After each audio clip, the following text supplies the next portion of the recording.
This refers to communication, how can we improve it, and non-violence. I think that this very small print, can't see it too clearly, but non-violence, matters of non-violence in communication. Non-violence is a way of political communication. It is a way of political communication. So therefore, non-violence not always speaks by itself.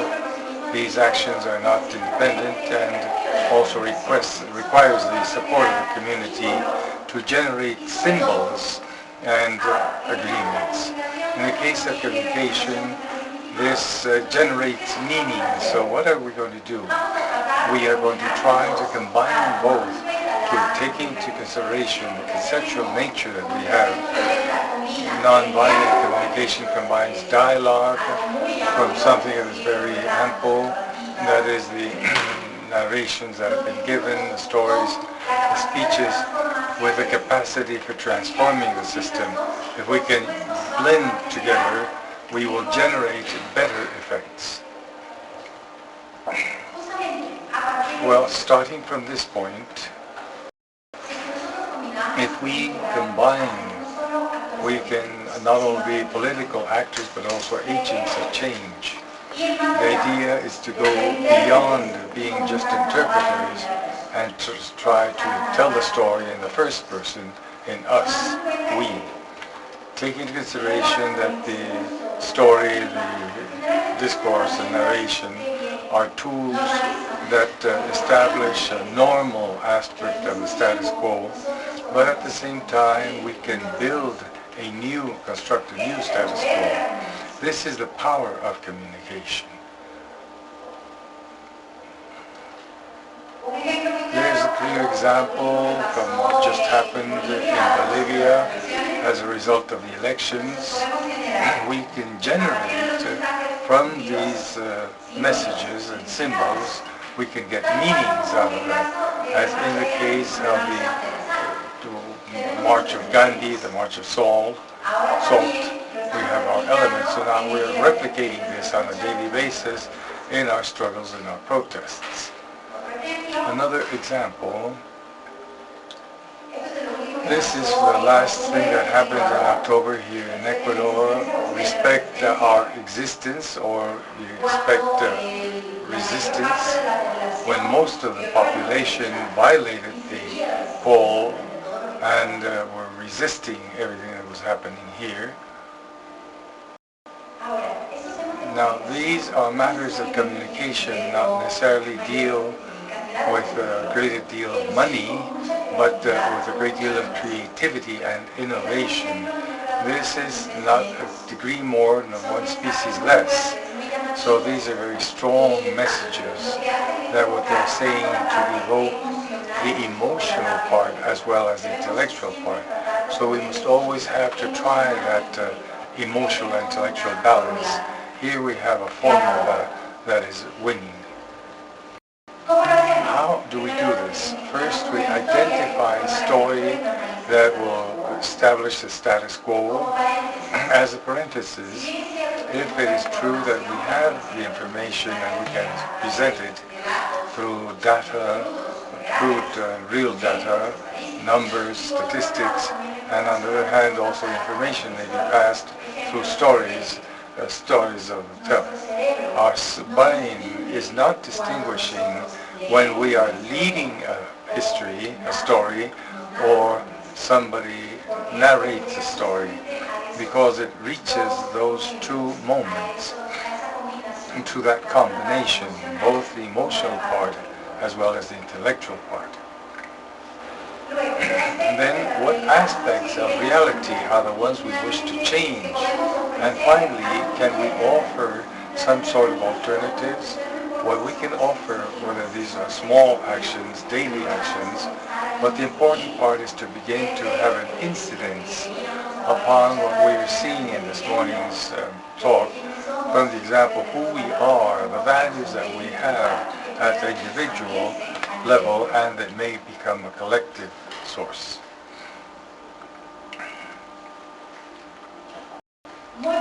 Very briefly, which are these communication strategy. First, always consider the objectives of the SMART goals, and we have it clear from yesterday that they have to be specific, measurable, reachable, attainable, realistic, and to have a temporal nature. So the objectives of these SMART. Then the audience. Who are we going to persuade? Are these people that have political power? Whom we wish to persuade? Are they our allies? To leave things very clearly, to whom are we directing the message? The next point, precisely, which is the message? The message must entail the values and interests of a personal nature, and likewise interests and values that convene the audience, the people, so that these can be shared by the audience to which we are going to address our communication. Then, which are the media for communication, the means of communication? Taking into consideration what media do we have access to, and which are the media to which our audience is giving its attention. What are we? Are we going to use radios, community radios? Are going to use social networks, blogs? Or are we going to use these sort of talks, these conversations of a personalized nature? What is going to operate in the context that we are? The resources, not only economic resources, but also the time. Again, this is a key factor, the creativity, and of course the abilities, the equipment available, etc. Planning. This must be done quite extensively to know where we're going, with whom we're going, what we are going to do, and only at that moment we'll be able to generate actions. This is why communication in some cases, and we should say this is a prior step to nonviolence, because this is what we should have ready from the symbols that we generate, which are the ones that we wish to propagate in the sense of our struggle, to propose them at a specific time, when we begin all of the methods of the audience.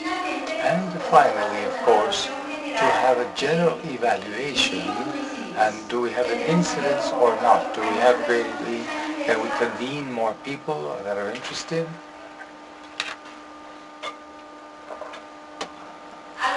Some examples that have been mentioned during the class: the yellow helmets in France, the red helmets in Nicaragua. Perhaps somebody from Nicaragua can mention something of this.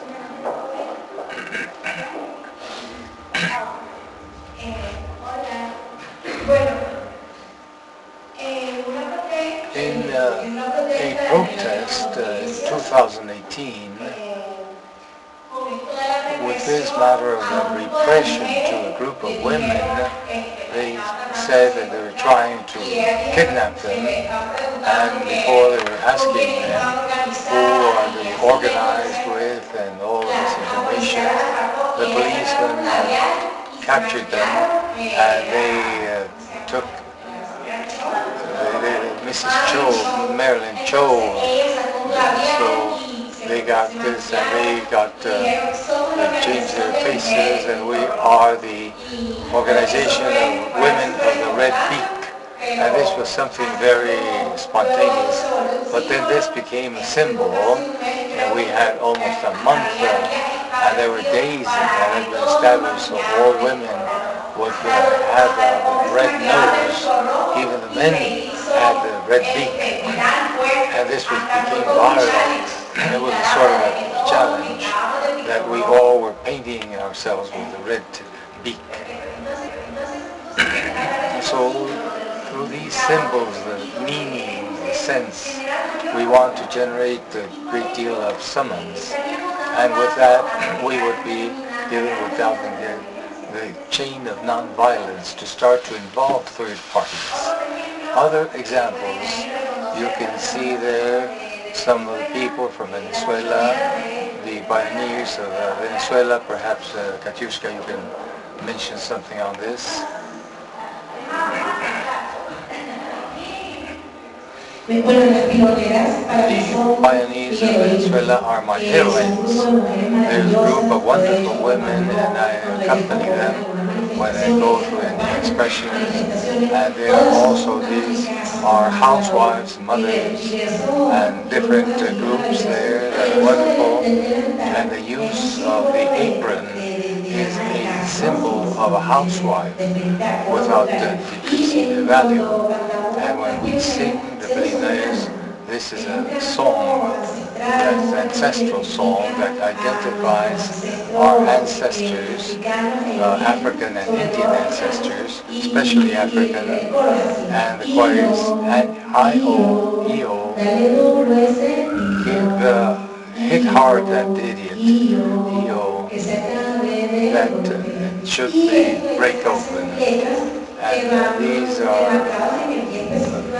words that this song of the pilong were used by the African slaves when they were washing clothes in the river. They were hitting the stone with the washing. So there's a symbolic matter for the pioneers. So this is the energy with which we sing that song, and it seems that our African ancestors are there also. It's very magic. Thank you. And finally, the last image that you can recognize that, which is Francisco da Silva in Brazil. Perhaps we have somebody from Brazil here that would like to comment on this.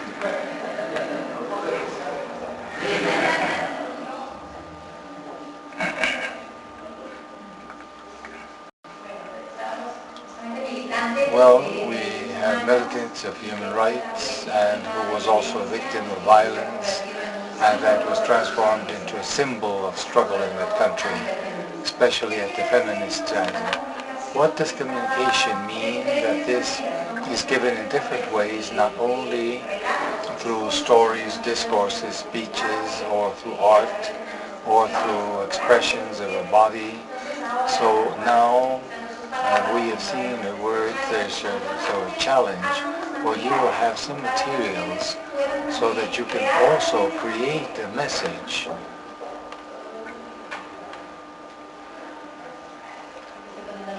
I think I'm going backwards.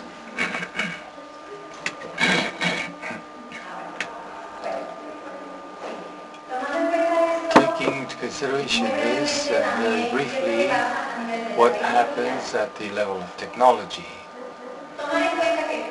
Consider that for any type of communication that you may want to project, which is basically 3 rules. First, that it should be passionate, it must have emotion to it. Second, it must be novel, it must be new, something of a novelty. And 3, that people can remember, that it is memorable. You will sell dreams, you're not going to be able to sell products or materials, but you're going to sell dreams. If you have these 3 components, of course, you are going to have greater possibilities of success. An example, perhaps not very clear,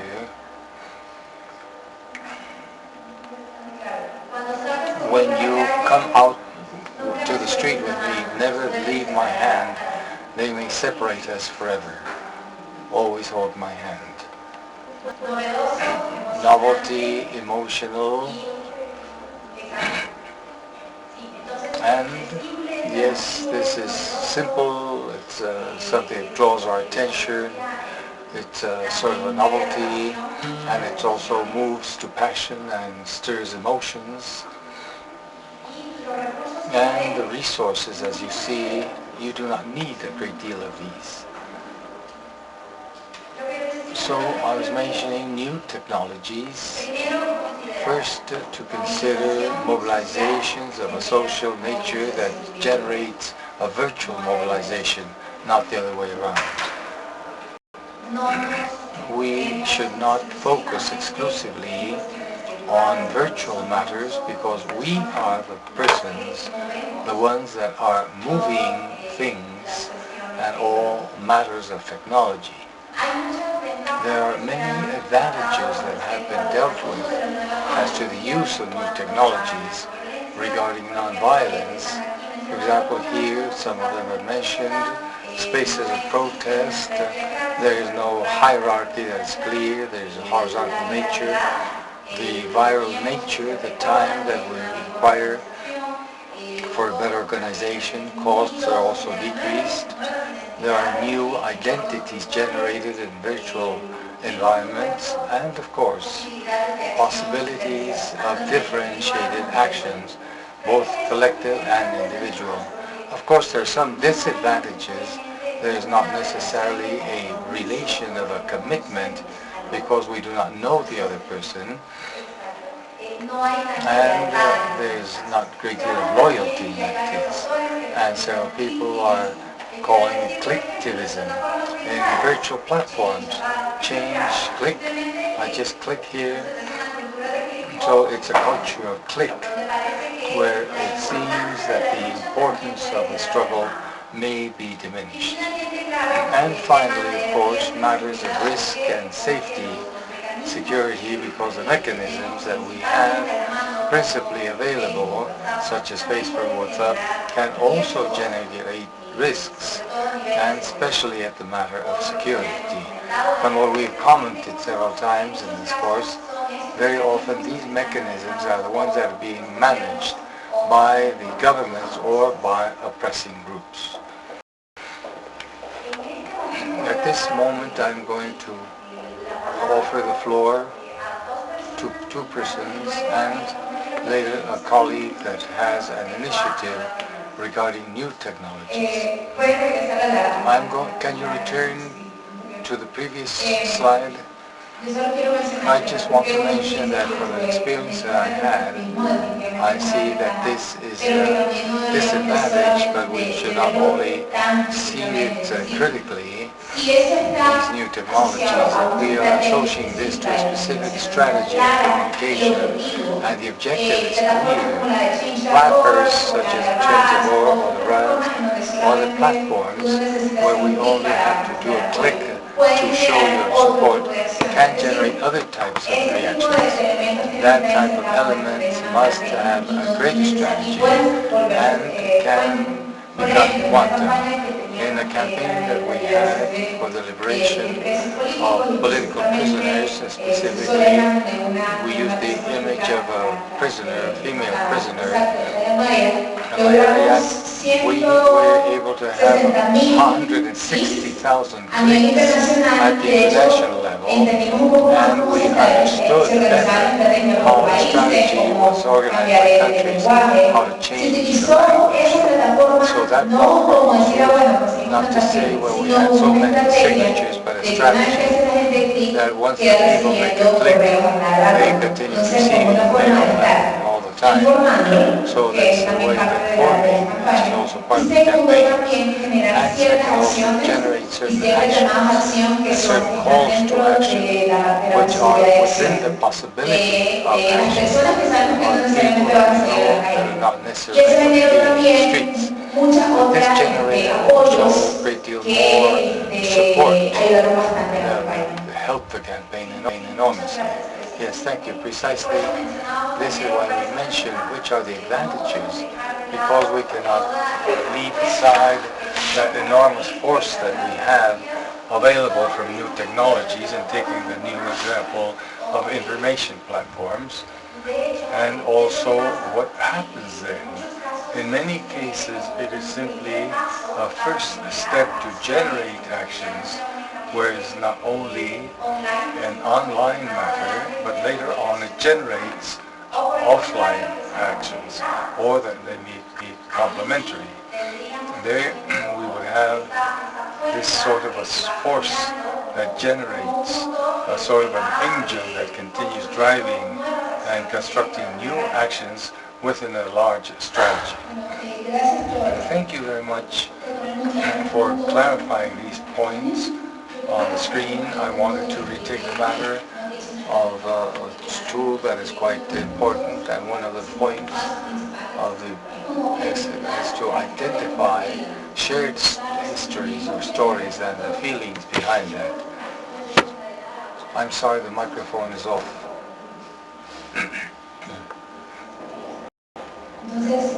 So as an example, there's a matter that we have, for example, a workshop on this, and we must talk about what had happened on the land in 2016 in Ecuador. I'm sorry, the microphone is off again.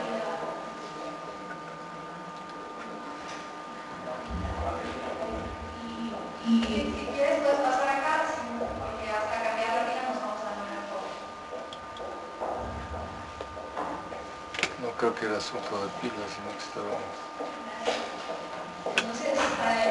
So to give an example of how this operates, we have an authority that what happened in the earthquake of April 16, and for some people this was very strong. Taking a case to the point that we have to identify shared histories. Somebody from the group said, well, I experienced such a thing. Somebody lost their house, the family, and the rest slowly started to share what had happened to them. Thanks to that experience, somebody who wanted to tell what had happened, how this was, the story kept growing. So these are still stories of pain that one must transform them into something that is positive, such as the tool of the storytelling that we can use. Yes, thank you. Yes, after a high level of violence and conflictivity, these ideas of the storytelling or sharing experiences can also help people to heal, because each one has their own story and one feels that one has been affected only in such a way. But when we are aware that other people have shared stories, then we have a much greater identity, and this may have many benefits and also a great deal of uses.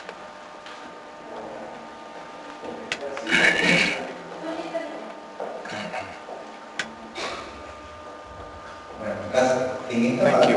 In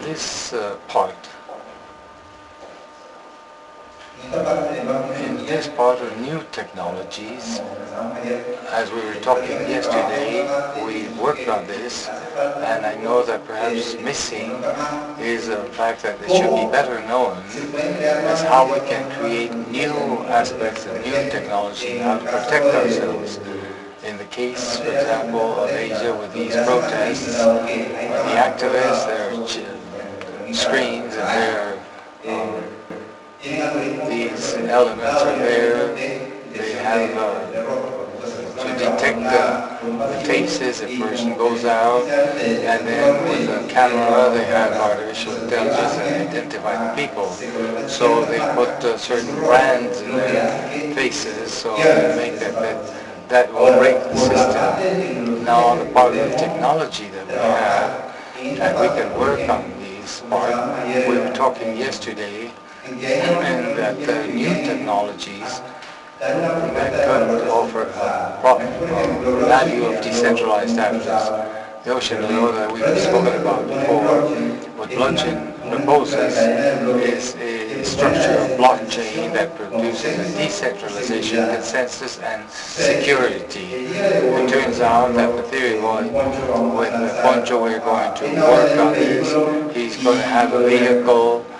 He wants to sell the vehicle and we'll buy it. So we have to have a third party in which we can trust, because we do not trust each other. So blockchain proposes is through intelligent contracts. There's a set of instructions that must be followed. So for this to happen without having confidence, I don't trust Poncho, he doesn't trust me.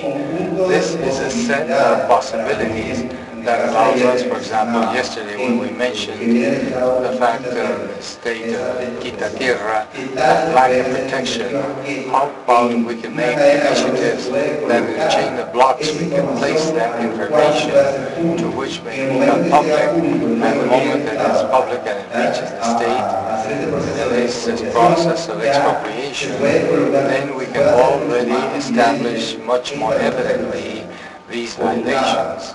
On the one side, on the other side of the migrants, for example, in Syria, they are carrying certain initiatives for migrants with, for example, they must provide in refugee camps.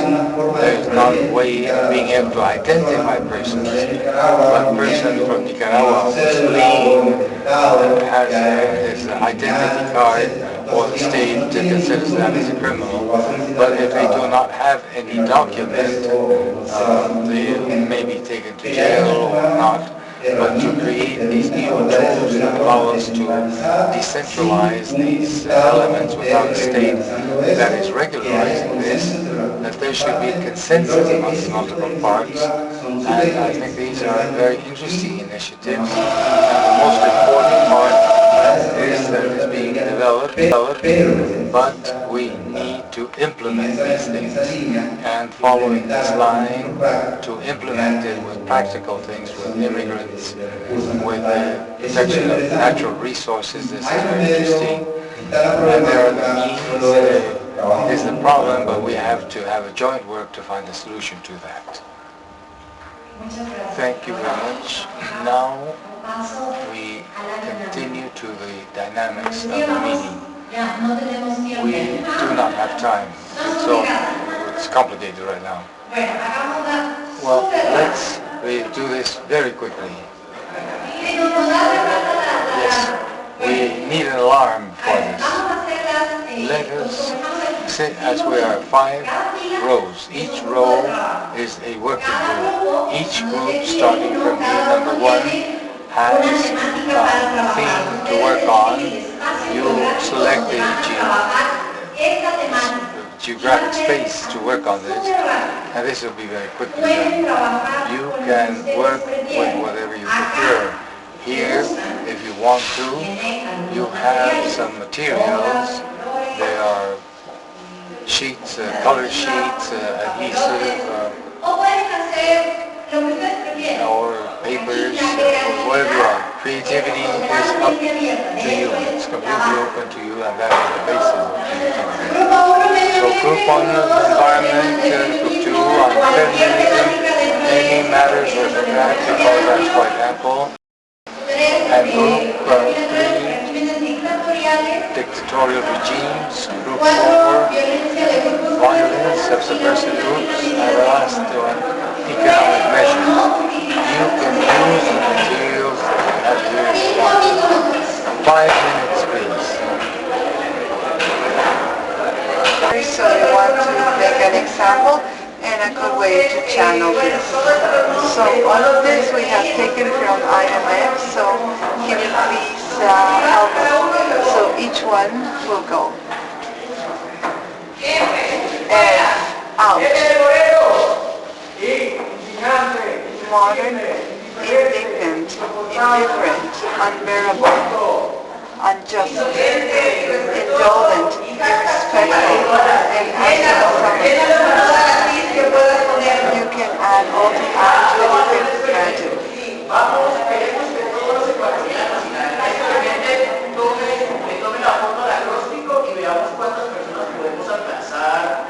If all the Ecuadorians can take a picture to this acronym and see how many people we can reach.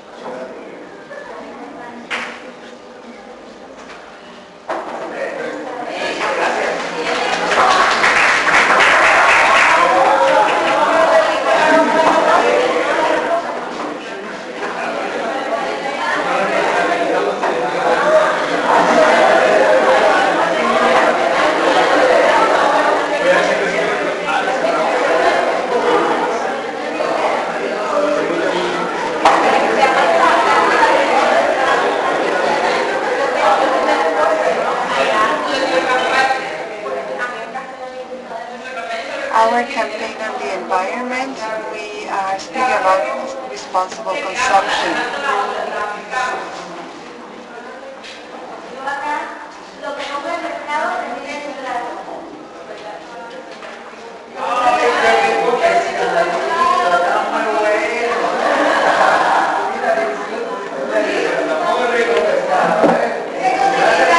Is to create awareness of people about what we throw and how we should throw in a correct way.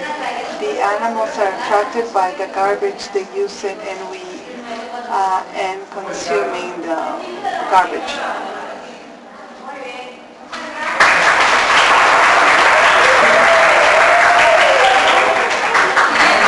The next group.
Dictatorship doesn't last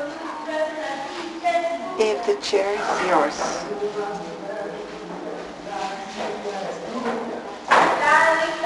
Dictator doesn't last if the chair is yours. Dictatorship doesn't last if the chair is yours.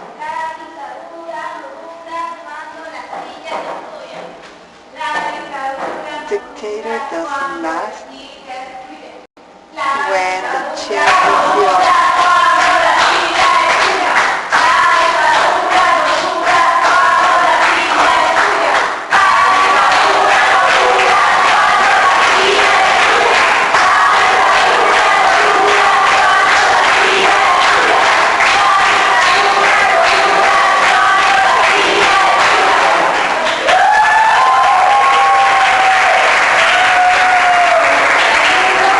The next group.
We were going to speak about the violent and paramilitary groups. So we wanted to do a creative campaign by going there with strong messages. we went to Venezuela because they attack us in parallel. The collective groups, the military, SEBIN, which is the political police, the DGC, which is the military police, but we also have the collective groups in the university, the creative groups, the hospitals, and we want sino simplemente pararnos, verlos a ellos a la cara, porque generalmente ellos siempre están tapados. Nosotros quisimos demostrarles que uno, siempre vamos a estar dando la cara. Dos, que también nuestra lucha es por ellos, porque sabemos la necesidad que siempre ellos van a tener con el tema por lo menos de las medicinas, y uno de los mensajes que pusimos fue: si yo tendría la medicina, tú me atacarías. O con las personas de su sector, porque muchos de ellos vienen de muchos sectores populares, y otro de los mensajes: soy tu amigo de la infancia, ¿me atacarías? Porque al final podemos pensar diferente, pero vamos a luchar todos por un mismo país. Y esa es la lucha que nosotros tenemos, y creo que muchos de ustedes tienen en sus países, y es el mensaje más creativo, porque sabemos que siempre nos van a atacar, pero nosotros quisimos demostrarles incluso a ellos que siempre, uno, vamos a dar la cara, y dos, vamos siempre a tratar de luchar por la dedicación, pero sobre todo para que puedan vivir en un país libre. Muchísimas gracias.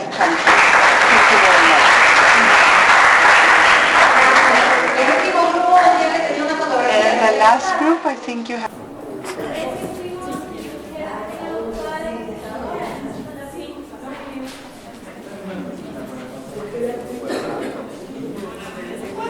Bueno, no hay problema. Ya, antes de empezar, exacto, la mandan al grupo y también la podemos pasar por vía correo electrónico. Por favor, tienen 5 minutos de break. Para aclarar cualquier duda que tenga. Esta presentación la dividimos en dos. La primera abordaría la represión y a continuación hablará Cecil sobre la... We'll talk about the backfire. What are the objectives of repression? I would like to hear from you first. What is your opinion on this? Poncho, are you here? Could you help us please with the microphone? The objectives of repression, what are they? To silence or stop the different way of thinking of other people in a quick manner. Thank you. Yes, to do this quickly. Crismel and then Cynthia. To cause fear and inhibit citizen participation. Ismail, back there. Only the four so that we can carry forward. But we'll continue making questions, but make it as participatory as possible. To intimidate and have people fear their expression in any manner. The prolonging power and positioning the force, brute force. Last one in the front, please.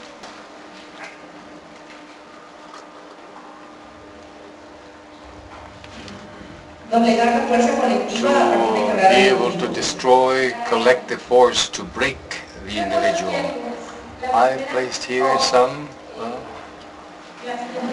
The next round, please. The direct control through coercion, dissuade non-desired conduct, especially expressions of those peoples who are in a strike, and something we must always take into consideration, that persons who have repression cannot be everywhere and control everything. Always the people who are expressing themselves in number are much larger. But they use repression precisely to dissuade them from acting. Also, repression is, for police or armed forces, is something very costly and it is risky. Why is it risky? Because this means resources that people that must go out to the streets.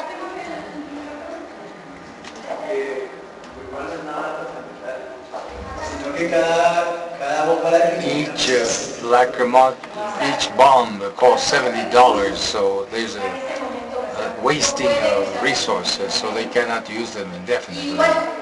Also, why do you think it is risky to have repression? Nestor, please.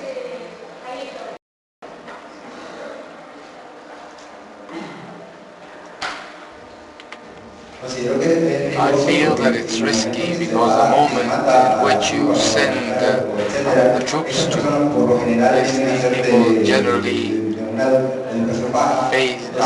face people of low education, and it's difficult to control that group of people. They have the order to repress people, but they do not know that this group of people may have an action that may unleash a battle against the state.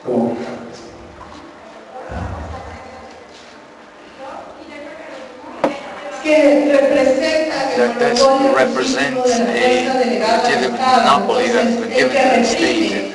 So the one that is repressing is another human being that is standing there that cannot, at least if these are human rights matters, in any way, he cannot react and is seen as the evil one of the picture. So it is very complicated when they respect human rights. They lose everything because they are less in number, and it depends on the rest of the people who respect or not. The moment that person is expressing their position, it is possible that they tolerate the person who is controlling this, no matter if the person has an arm, a weapon, but this is a very weak position for the person. I believe that it is risky beyond that normal physical risk and for health, but this is a fact that from the point of repression, this implies very strong political costs. One of the greatest risks is the loss of legitimacy, popularity, and support from the people, and I think this is the greatest risk of the governments that have this repression, and this is what happened with the government of Moreno. The last one, please.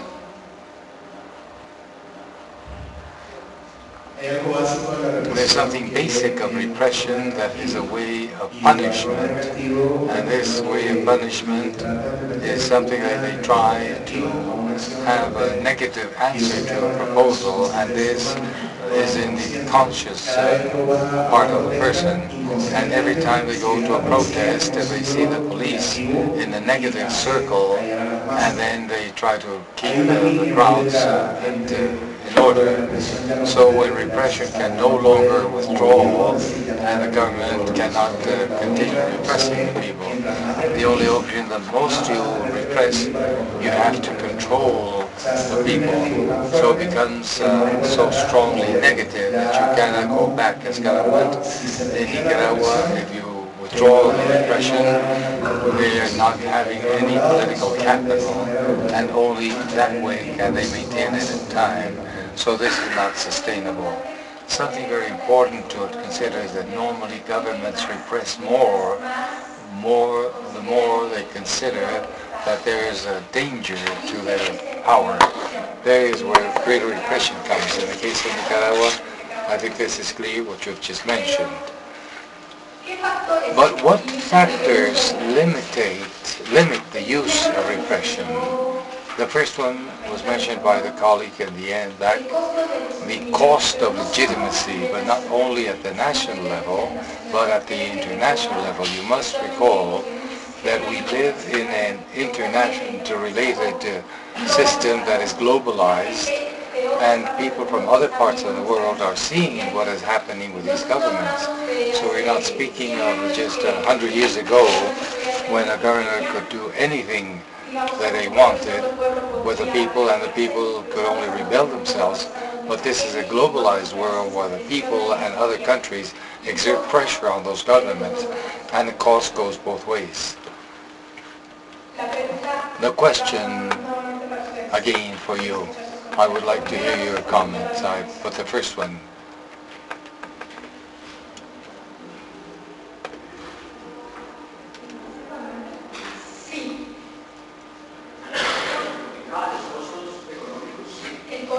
The economic cost of legitimacy at the national level or international level.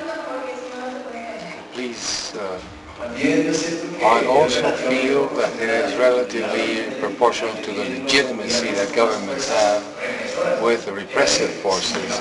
If we reach a point of action or civil protest where the police and the army break violence, and this can be a way of also limiting the use of that repression when the police or the government, the armed forces no longer provide support. I think the matter of these punishments at the national level is something. In the case of Nicaragua, we have had sanctions or punishment from the United States. The last one that asked directly to the police. This never had happened before.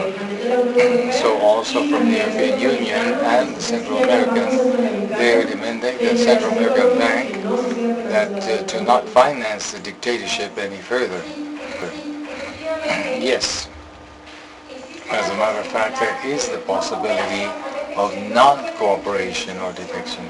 So there's a difference between defection and non-cooperation.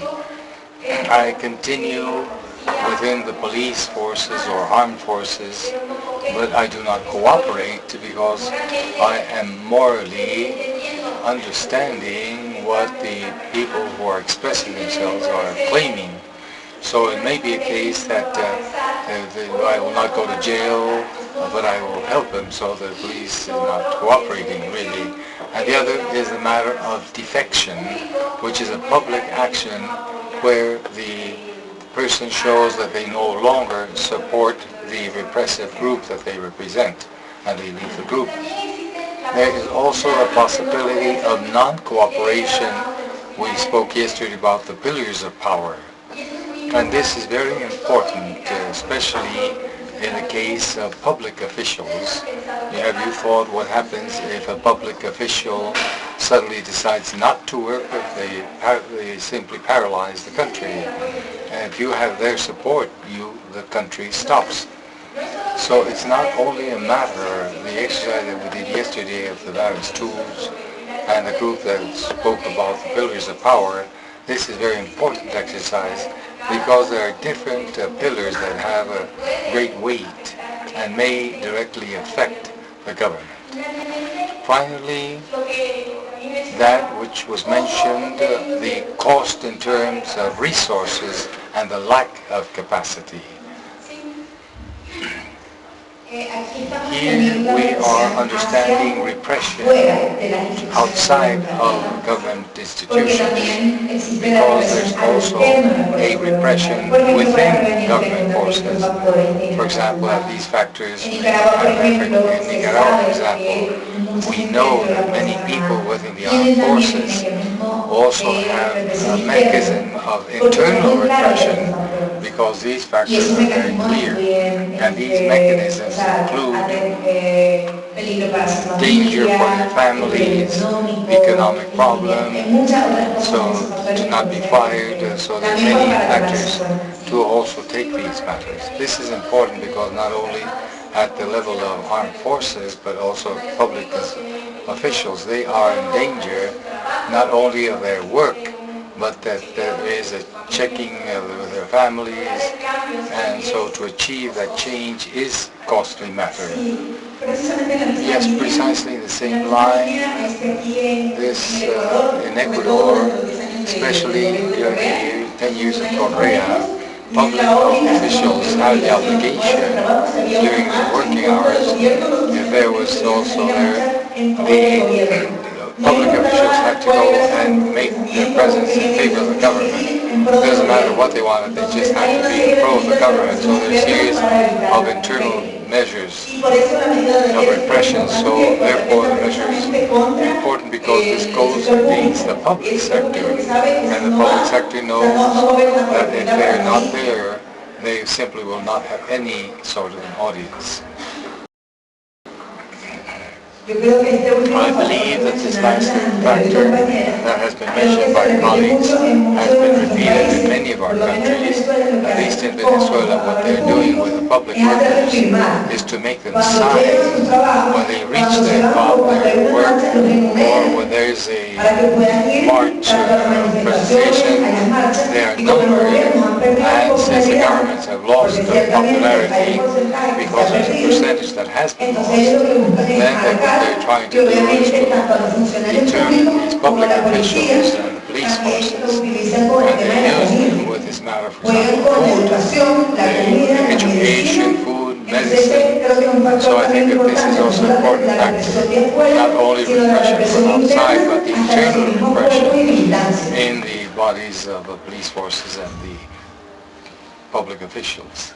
I just wanted to add that in Nicaragua, in this term of all of the resources, we have seen a great deal of young policemen, perhaps 16, 17 years old, and many of them are still underage. And this is the access of people that they don't have to education, and this is an easier way of being able to get some education, to not be on the margin. But this has to deal with the lack of resources. There's no academy to be able to study to become good policemen, but they just go out in the streets to make the repression that the government is ordering that they should undertake. Something very important also is that they request economic collaboration. You didn't mention it, but the economic collaboration, because some of the places where we're talking about, Nicaragua, Venezuela, the government is lacking resources, and they must do it some way. From the salaries of the public officials, they get a contribution, a forced contribution. The next question is, how is it possible to limit repression? Now, something important here. First, I would like to hear you, what you have to say. How do you feel that you can limit repression?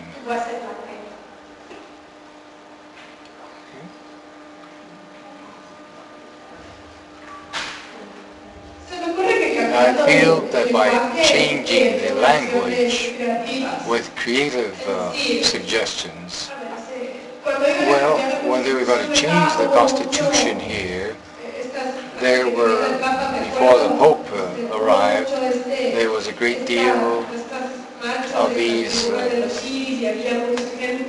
marches in the Chile's tribune, and when they were going to repress this, the person that was commanding that did things the wrong way.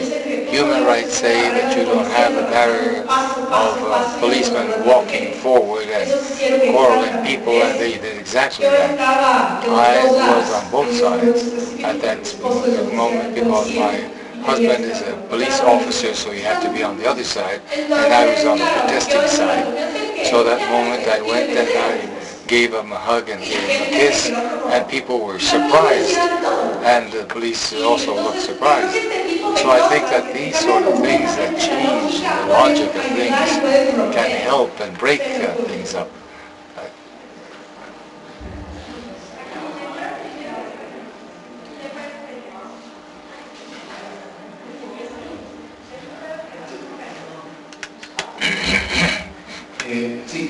Yes, I believe that the fundamental basis to limit repression is organization, because quite often when we hear the word repression, we only feel about attacks, police attacks, but there are many ways of repression.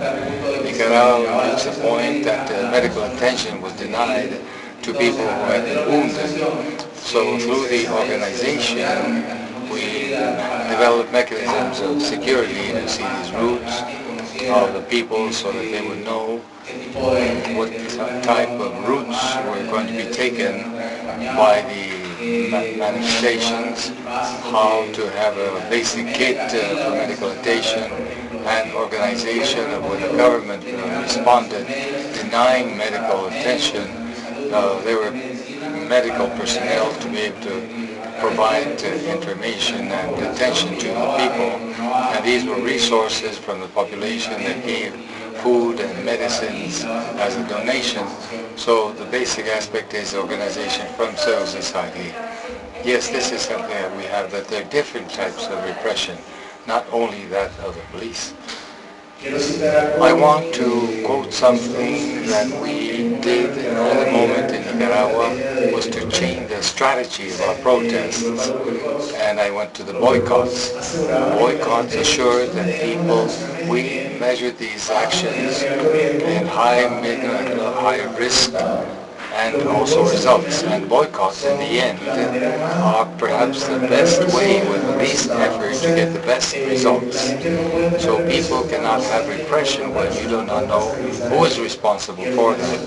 And in the end that's important. And the other is in a non-disruptive manner of repression when you are organized and you create a set of elements around the country that they cannot repress everything.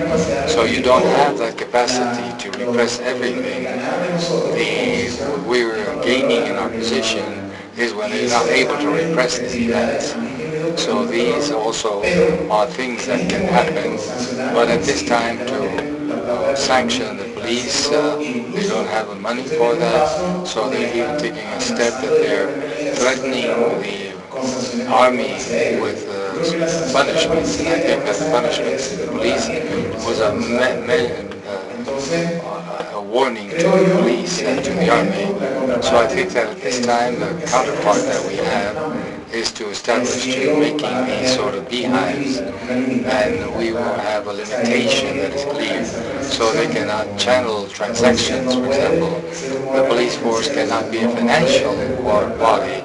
They're not going to recover money because they don't have the capacity to do so. So they're facing these problems, and if we take about this as sort of the beehives, we can do that, to have these actions that do not have danger, or but that they raise the disruptive actions level. So this is what we need, organization and citizen participation.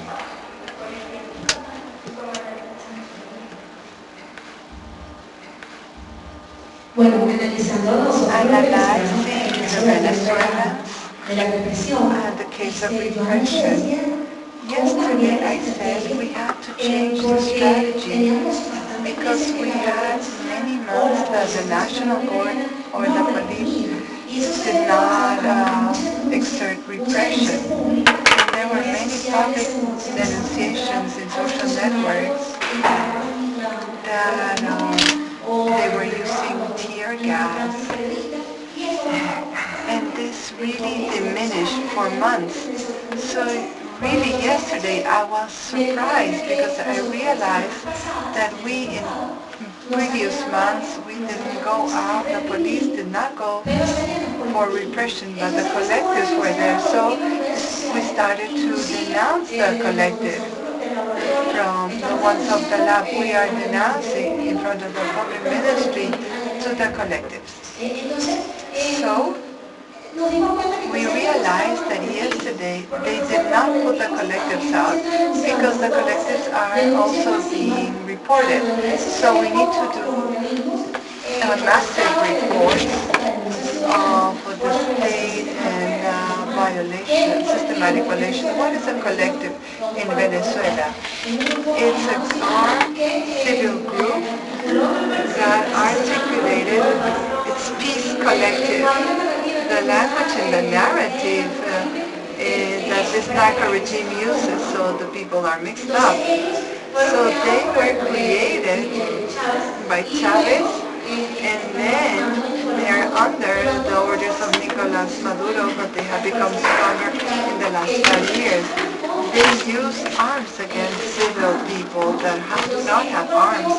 So these collectives infuse terror, and they do not use foods anymore. They do it with the support of the police forces, with the support of the state organisms.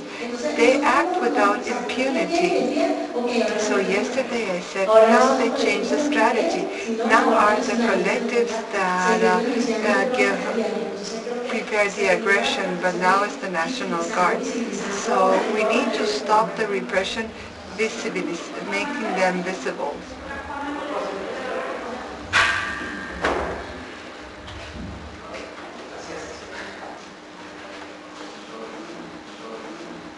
I think that the same ethics and this non-violent discipline is a tool to repress or to limit repression, because it would be innocent to believe that the repression forces do not learn. And obviously, as we adapt, they also adapt. So if we use a non-violent strategy, they know the trap that we are tending. So when we use the violence is where we have the backfire. So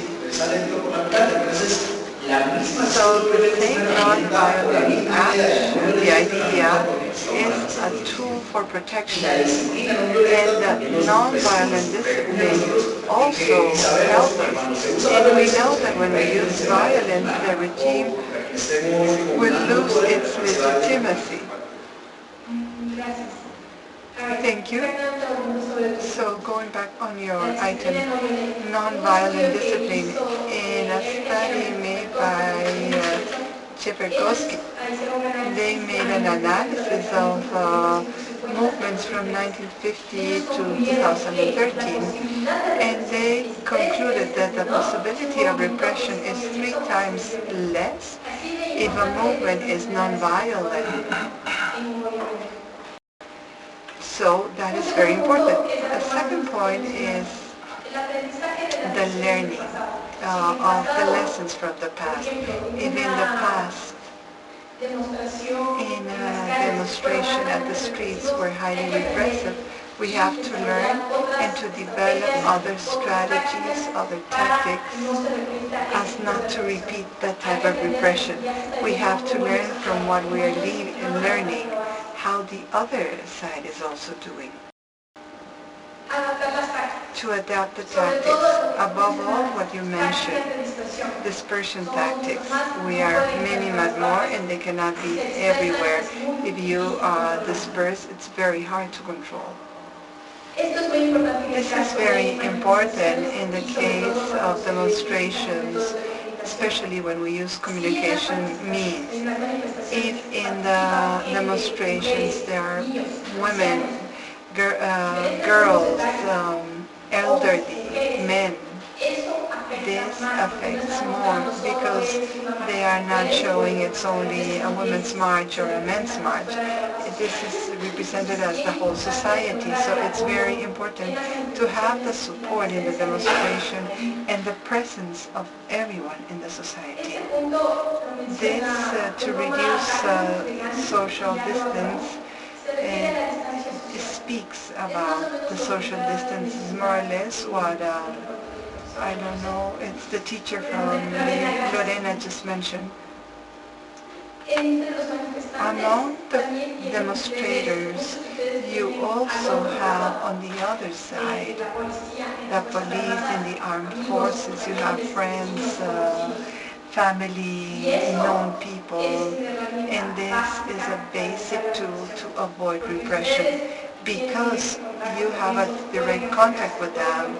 You can go there, you can convince them, you can promote the defection within the officers or the police.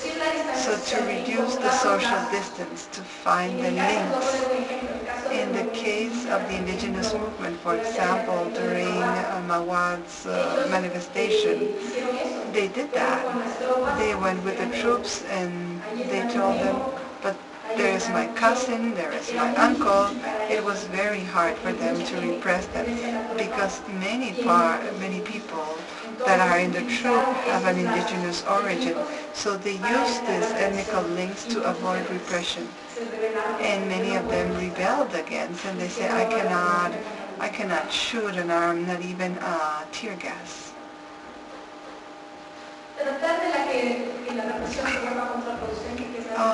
See if the repression will backfire, and what Katiuska mentioned, the communication, to make it visible, to make it public. I know that in many countries the means are controlled by the government, but we have social networks. And there are also radios that rebelled against, and they opened the microphones. We had this example in 2005 with Radio La Luna, which they wanted to close, they cut down the electricity, the water, but the people demonstrated and asked them to keep working. And this mobilized many in the capital. And the last item, the support of international community. We need to look for the links with international organizations, NGO, that are willing to intercede for your action, for your causes with the government. They can be a very important channel to exert pressure, and that repression is limited. Let's speak about the backfiring. The backfiring act is the person that wants to repress, and at the end, then it hits you back. So this is, we speak about the state as repression, but there can be other type of repressing bodies, and it's important to have this in mind. That's why I prefer to use the governors in a general way, although sometimes it's not the best term. First, to understand how the backfiring happens, the translation changes, but maybe the best translation in Spanish is acto contraproducente. So we have to understand first what do the governors want through repression, and then what the civil resistance movements have to do. So this is linked to what Belén explained. They don't want to have costs of legitimacy, so it's important to have this in mind. So they, for example, will adapt their strategies to this. They don't want to have thousands of media looking what they're doing when they commit atrocities. They don't want to be visible to the public light, the violations to human rights, because this obviously will have costs. Also, the material costs, we should not forget this. Material costs, like what Manuel mentioned, and also human costs, because the police should be, there's a certain number, the armed forces also. So they have to think in a strategic way with the repression. And what they want to achieve is fear, is that the people obey. Now, what the governors are going to do when they repress to reduce indignation and the possibility that this act backfires. The first thing is they're going to hide or disclose, not to show the action. So not to present it on the public media, trying to say this demonstrator was a casualty, he tripped down and fell down, and this is how he died.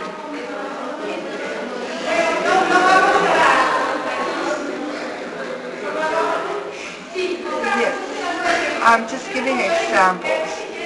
Then you can give many examples, because I'm sure you have many of them.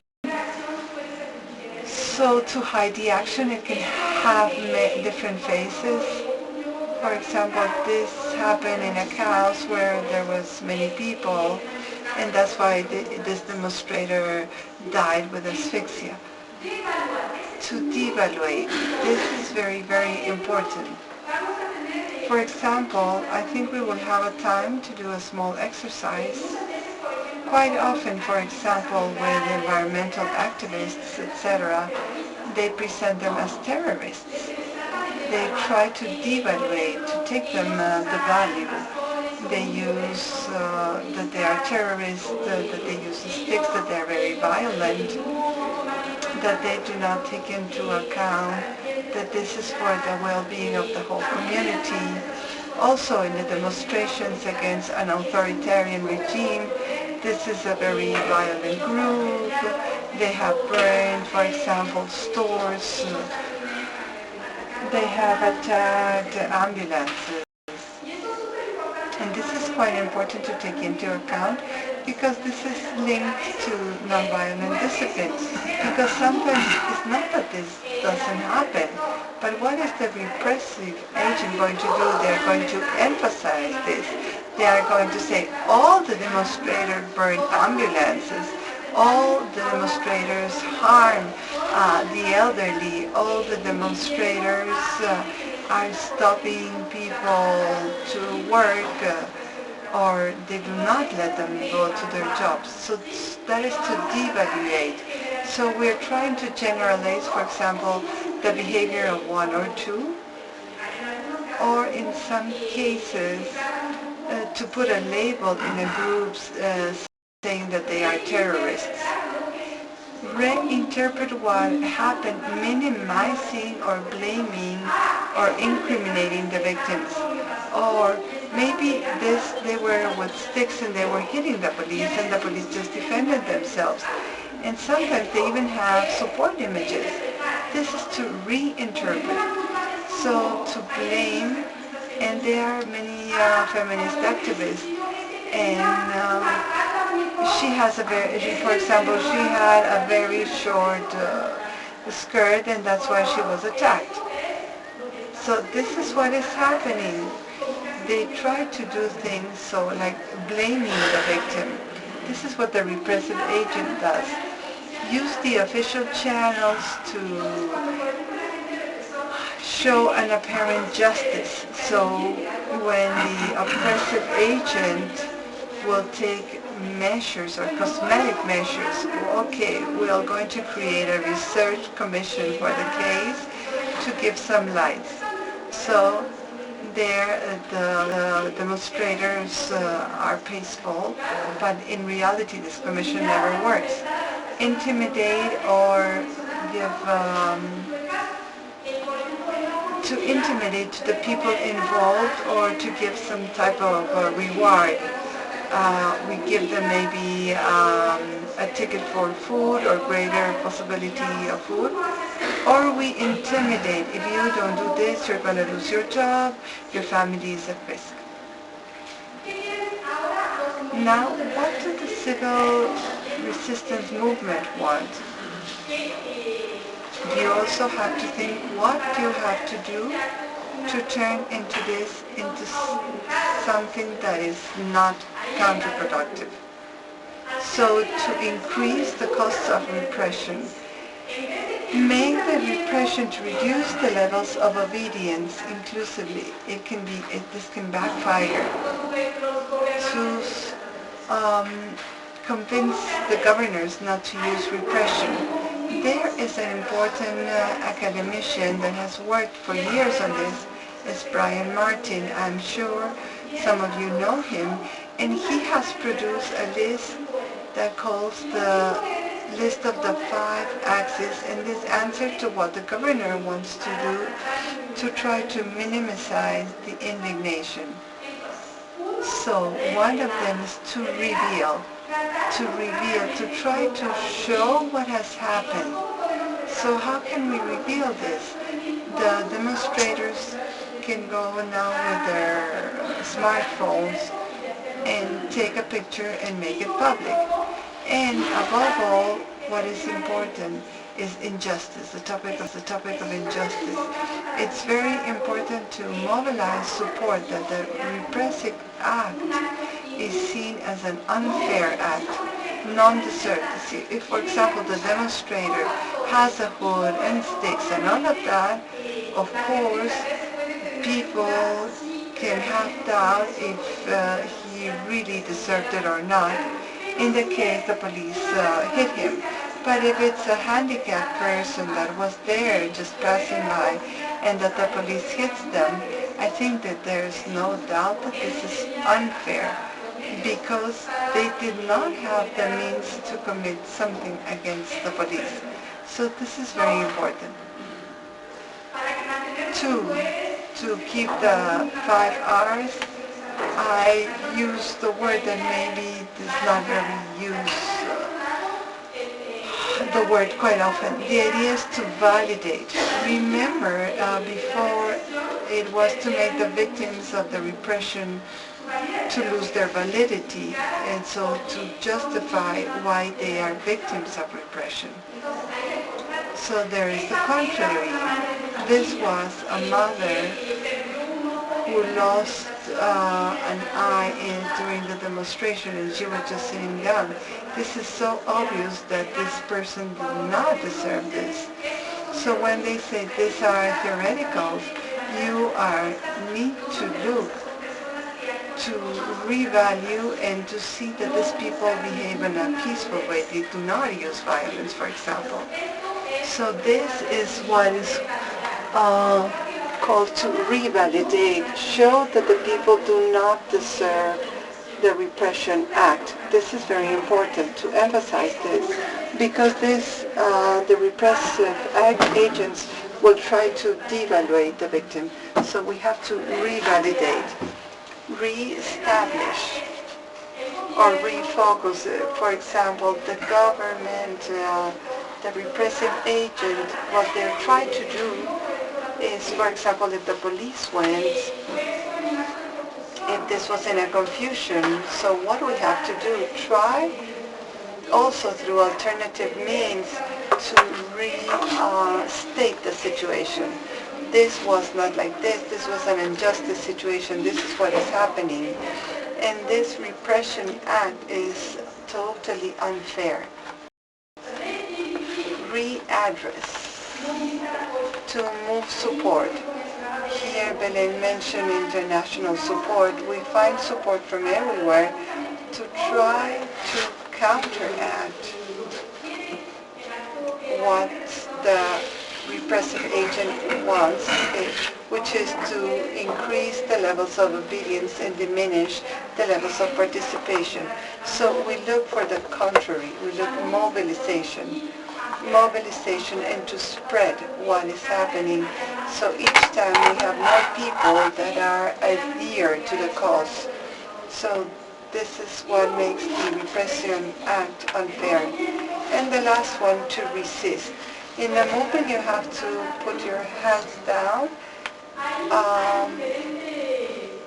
There are different ways to resist, but resistance basically, there are going to be several measures of the repressive action, and we have to keep there.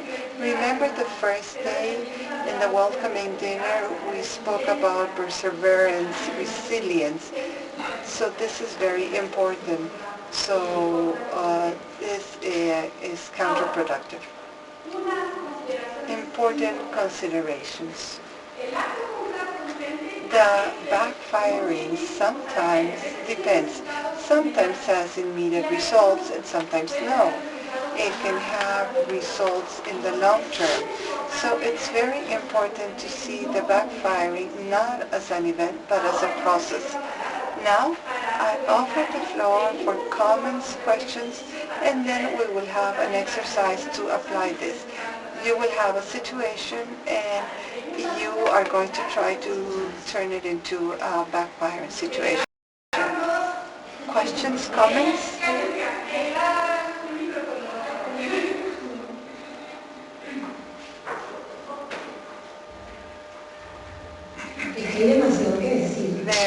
There are so many things to say. In Venezuela, there is a case of a young man.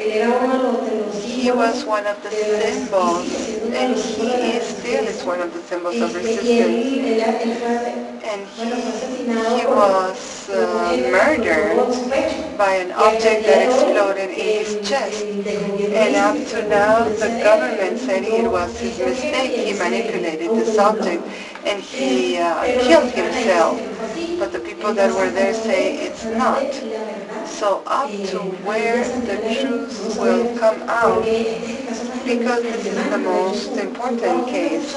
He's faced with a hood with a bottle in the hand and a flower is the symbol of resistance in Venezuela, because this child in Mother's Day took this bottle with a flower and he gave that day to the mother and all the Venezuelan mothers, and months later he was killed.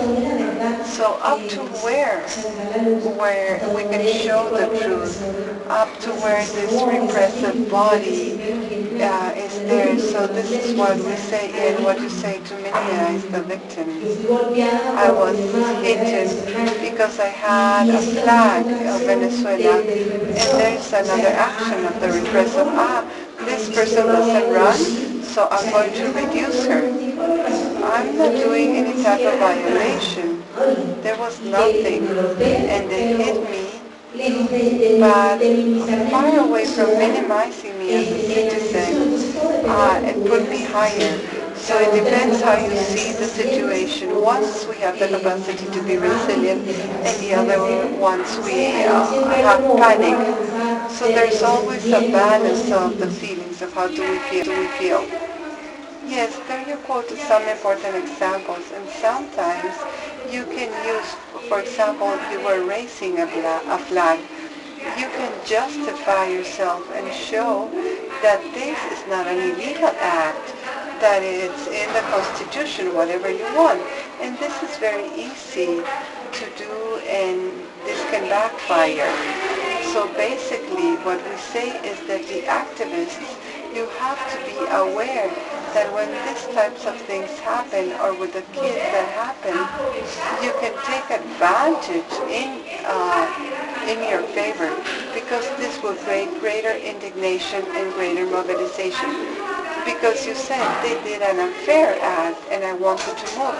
Maybe other people looking at what they do to you, they will also feel called to move. So that is exactly the idea. Sí, yo me quería referir a I dos wanted aspectos. to Uno era sobre speak la about distancia the social, social distance and the estigmatization of the people victims of repression. Regarding the social distance, I want to mention, for example, the case of Nicaragua, and the government knows to increase the social distance is good for them. The first day of the protest in the department focus, there was not much repression because there were people known that had family in the police corps. So they mobilized the police from one department to the other, so they did not know the people. So for Bashar al-Assad did the same thing. And other ones that do the same, it's a tactic that they normally use. And it's just for that, what you say. And the other one was over stigmatization. And stigmatization is not only for the victims, but also for the allied organizations. For example, in Nicaragua, the Catholic Church, the government started to stigmatize and taking advantage that there is a high proportion of the population that is religious, calling them sects. So this type of stigmatization or can call to the international community by taking advantage of that to increase the stigmatization and have a social break or division. I remember the cases of Venezuela, the links between popular will and the paramilitaries. This was a campaign to diminish the opposition. The Catholic Church has a little bit more of work but they should also find a way how to do it. I want to give an example, a real example of something that happened. Here we are in the dialogue on May 19, and there's signing a truce between the opposition and the government. And the police arrived. It has police and it started to attack the university. And then they give news that it's false, that they are not repressing.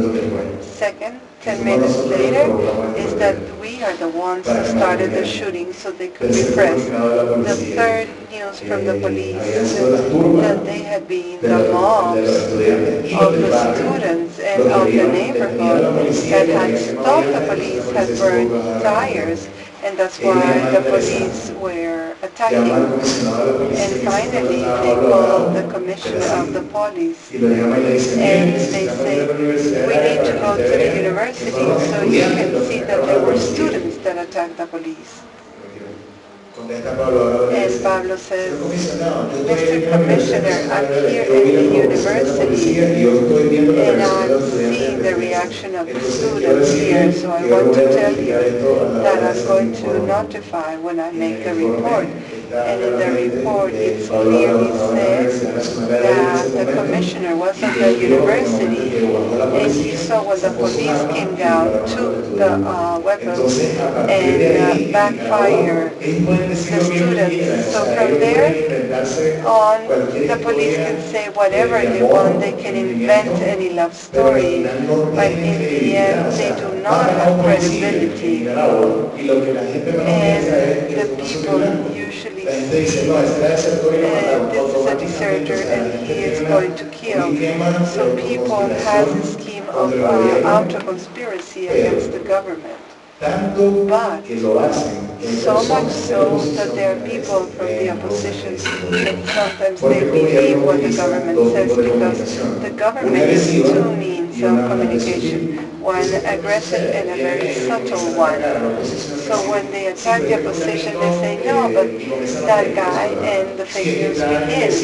Yes, he's in exile and he's winning a lot of money, so he's benefiting from that. That is the bomb. In the moment you go against an image and you do it with anti-corruption, so Nicaragua takes the honesty, they don't believe in the government, and sometimes the processes take longer and we kill each other like for 3 months and until there is an action. But it's more or less to give you these examples that did happen, that they are sometimes funny, but they took the legitimacy from the government. Mariana? And if somebody has an example of backfire, I would love to listen. And we have 2 more minutes to your comments, and then we will go and do an exercise. I have a couple of examples. One, that how they see these things, the opposition or the one who was protesting. If this in Venezuela they have in jail a counselor, and 5 days afterwards they transfer him to the justice province, and then they say that this person had committed suicide, but what he had done is they threw him from the 8th floor and he was a policeman. And when they started to talk to policemen and they were not in jail, it was very difficult for them to know who pushed him out the window.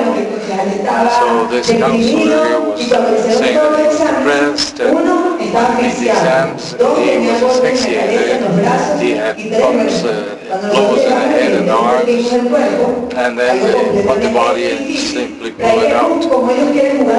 But they wanted to also deal with other matters, and they believed this example.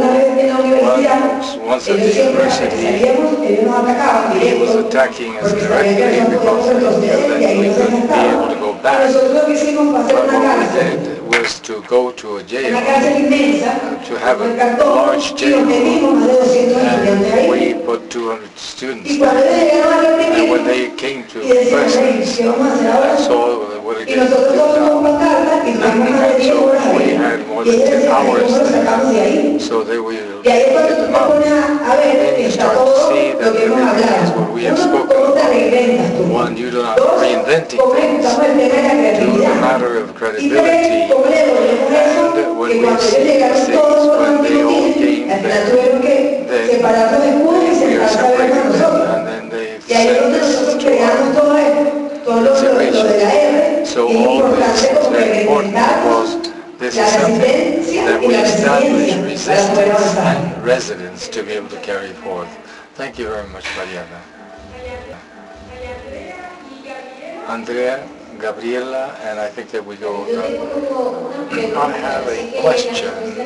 I know that the answer is not simple, and sometimes there are no answers, but perhaps, as we have seen, we cannot trust the hegemonic means because they are controlled by the political elite. And I have understood in the last few days, as a matter of fact, I have no idea what is really happening here, because many of these things are just lies that are being given out, that are being put in the news. So in the case of Colombia, I have my contacts there, and every time something happens, I ask what's happening. Is there war? No, because one sees this, but we do not know really what's happening. So the question is, how can we have this, and how can the police reveal these things, and what really happened? So I think that the social networks are very important in this aspect, and there are other possibilities also to be able to work on this matter. I wanted to comment an experience that we had in Bolivia after the resignation of Evo Morales. There were conflicts, and they had the allies of the government, of the present government. They had the police repressing these demonstrations. So there was a video that came out that said that the new government is killing young Indian children, and a child appeared dead in the street. 2 days afterwards, another child came out. I am not an indigenous child, and I'm not dead. So really, so these videos come out of context. They were confusing the population, and thus these become very viral. So they don't show the context, but rather they try to convince the population to believe what is happening. This is a very important point. I was precisely going to say this. And remember that in the social networks, very often who has the advantage is not the citizen. It may be useful for the citizen on the street, but the counter-propaganda, for example, of the people can be even worse of the repressor. What Gabriela mentioned is very common, and I would say that there are studies that lead that there's an advantage there for the governments. So we must be very careful. Social networks are not really the panacea, and even it misinforms a great deal, and we see this with everything. So it's difficult. We must also select the mass media and the social networks, the orthodox mass media, because there are many things in mass media, orthodox, that are incorrect, and this happens everywhere, so we must use a great deal of common sense, of a critical sense ourselves, to be able to give meaning to the information. Not all is negative or positive from one means to the other, but what is important here, the point is that the movements of civil resistance, if they face the propaganda, for example, in the mass media, they must face this through other means. And this is very important. Now I'm going to offer the floor to... I just wanted to mention something that Katiushka said in the beginning, which I feel is important. When there was the dictatorship in Argentina, with Videla and the others, and in Chile the dictatorship, many of the military felt that they could do whatever they wanted and nothing would happen. And when Pinochet left, you can remember that nothing happened. And also in the case of Argentina, there was just erase everything and we start again. But in time, the Truth Commission has shown And this is what is existing, and they know, the military from these other countries of Latin America know that this may return and they may be judged in the future. So this is something that they have unconsciously, and they know that the moment they're violating human rights, it may be that the government at that time has full power, but it may be that they will be judged internationally later on. I wanted you to please consider this because what you mentioned at the beginning. Yes, that is a very important point. Now, I would like to have you give me a number 1 to 6. 1, 2, 3, 4, 4, 5, 6.